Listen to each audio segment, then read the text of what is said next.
주술의 전 191화의 타이틀은 사쿠라지마 콜로니 1. 도쿄 제2콜로니의 전투가 끝난 후 이틀이 지난 11월 14일 사쿠라지마 콜로니에 각성한 마키와 이미지 체인지를 한 노리토시가 등장했습니다. 그리고 이 두 사람에 관한 새로운 정보가 공개되었는데요. 마키가 결계를 그냥 통과할 수 있다는 것과 카모가의 당주가 바뀌었다는 것. 190이라는 먼저 카모가의 이변으로 시작합니다. 11월 3일 23시 05분 교토로 돌아온 노리토시. 그런데 카모가 저택에는 불온한 기운이 감돌고 신호라는 이름의 카모가의 노인은 노리토시를 침입자라고 생각하는데요. 두 사람은 안면이 있는데도 불구하고 자신이 차기 당주라고 말하는 노리토시에게 신호는 당주 노리토시님과 전혀 닮지 않았다고 합니다. 시부야 사변 막바지 초소에 의해 150년 전 3대 가문의 오점, 사상 최악의 술사, 당시 카모가의 당주 카모노리토시가 켄자쿠에게 몸을 빼앗겼다는 사실을 알게 되었습니다. 즉, 신호가 말한 노리토시는 이 노리토시가 아니라 과거의 노리토시를 말한 것이죠. 신호의 상태가 이상한 것이 켄자쿠의 소행이라는 걸 눈치챈 노리토시는 집안을 뒤져 켄자쿠를 찾아냅니다. 신호는 지금 150년 전을 떠도는 중 기억 조작, 완전 최면, 환상을 보여주는 능력 등 여러 추측이 있는데 어느 쪽이든 뇌와 관련이 있으므로 뇌를 바꿔 육체를 넘나드는 수식을 가진 켄자쿠라면 가능할 것 같은 능력입니다.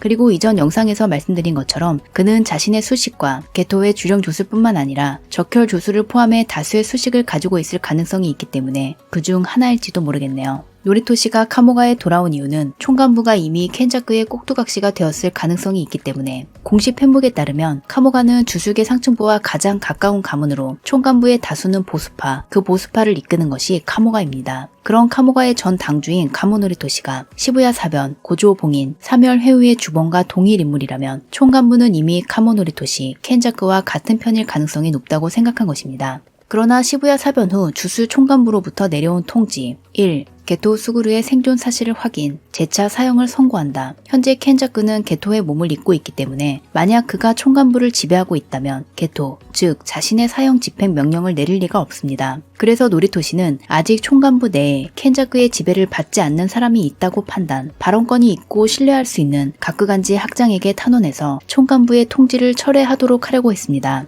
지금 사멸해우에 참가한 고전 측의 목표, 사멸해우에 말려든 일반인을 구한다. 이것은 포인트를 모아 사멸해우를 빠져나갈 수 있도록 룰을 추가하려고 합니다. 천사를 찾는다. 술식을 소멸하는 능력을 가진 천사를 찾아 옥문강의 봉인을 해제할 계획입니다. 그러나 총간부의 통지 중 고조 사토루를 시부야 사변의 공동 전범으로 간주하고 주술계에서 연구 추방, 봉인을 푸는 행위 또한 죄로 결정한다. 천사를 찾는 행위는 총간부가 말한 봉인을 푸는 행위에 해당하기 때문에 이것이 고전 측에게 불리하게 작용할 거라 생각한 노리토시는 가쿠간지 학장을 통해 통지를 철회하도록 할 예정이었습니다. 그러나 총간부는 이미 켄자쿠의 수중에 들어간 상태로 그가 게토 수구루의 사형 집행 명령이 내려지는 것을 그냥 보고 있었던 이유는 방해가 되는 인간을 배제하기 위해서 게토의 사용에 찬성한 사람은 반대로 말하면 켄자쿠에게 가담하지 않는 사람이므로 이들을 처리하면 총간부에는 그의 편만 남게 됩니다. 4. 이타도리 유지의 사형 집행 유예를 취소하고 신속한 사형 집행을 결정한다. 5. 이타도리 유지의 사형 집행력으로 특급 술사 오코츠 유타를 임명한다. 스쿠나와 켄자쿠는 계약을 통해 일단은 손을 잡고 있는 상태이므로 이타도리의 사형 역시 그가 원치 않는 일이죠. 여기에 동의한 사람은 적으로 간주하고 처리를 끝냈기 때문에 현재 총간부에는 켄자쿠와 뜻을 같이 하는 사람만 남아있는 상태입니다.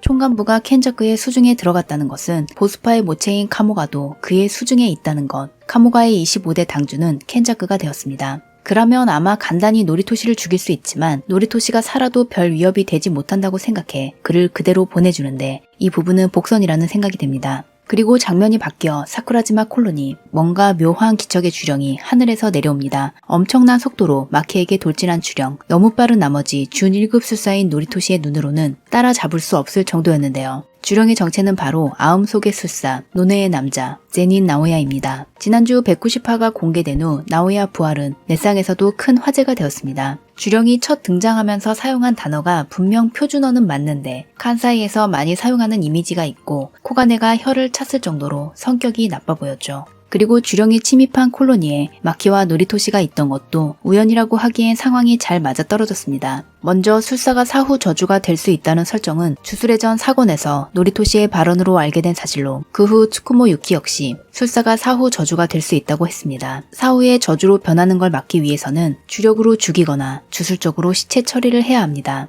나오야는 마키에게 맞아 주력이 나오지 않는 상태에서 마키 엄마에게 식칼로 등을 찔려 사망했는데요. 당시에 주술회전 팬들 사이에서 의견이 나뉜 것은 마키의 엄마가 주력을 다룰 수 있는지 없는지에 대한 것이었습니다. 마키 엄마가 주력을 다룰 수 없다면 칼에 주력을 실을 수도 없기 때문에 평범한 칼에 찔린 나오야는 사후 저주가 될 수 있습니다. 제닌과 괴멸로부터 불과 이틀 만에 주령으로 전생한 나오야. 이 정도 집념이면 그냥 당주 시켜줘도 되지 않았을까 하는 생각이 들 정도였습니다. 나오야의 실력이 이전과 마찬가지라면 마키의 상대가 되지 않기 때문에 작가가 부활시킨 이상 파워업했을 가능성이 큰데요. 주령이 되는 메리트는 3가지, 주령량의 증가, 반전 수식을 쓰지 않아도 상처를 고칠 수 있는 것, 그리고 새로운 능력을 획득했을 가능성도 있습니다. 나오야가 마키에게 말한 이쪽은 사쿠라지마 콜론이라는 장소를 가리킨 것이 아니라 레벨을 말한 것이죠. 토우지와 사토루를 같은 레벨에 두고 나오야는 그들과 같은 쪽에 서고 싶었지만 끝내 이룰 수 없었습니다. 하지만 사망 직전 자신이 부정했던 마키가 토우지 레벨이 된 것을 보았고 현재 주령이 되어 파워업한 자신 역시 그들과 같은 레벨에 도달했다. 그러니 같은 쪽에 있다는 확신으로부터 나온 말이라는 생각이 듭니다. 실제로는 어떨지 모르겠지만 꽤 좋은 승부가 되지 않을까 싶습니다. 이전 영상에서 제닌가의 모델이 된 것은 타이라 가문이라고 말씀드린 적이 있는데 이 타이라 가문의 문장이 나비입니다. 나오야 주령이 애벌레 같은 모습을 하고 있는 것도 이것과 관련이 있는 것 같은데요. 개인적으로는 나비 말고 일단 한번 탈피해서 인간형으로 싸워줬으면 좋겠습니다. 나오야 주령과의 전투는 마키가 메인이 되겠지만 노리토시도 지금보다 강해지지 않으면 앞으로 살아남기 힘들기 때문에 각성 이벤트가 있을지도 모르겠습니다. 그럼 저는 다음 영상으로 돌아오겠습니다. 구독과 알림 설정을 하시면 가장 빠르게 영상을 보실 수 있습니다. 시청해주셔서 감사합니다.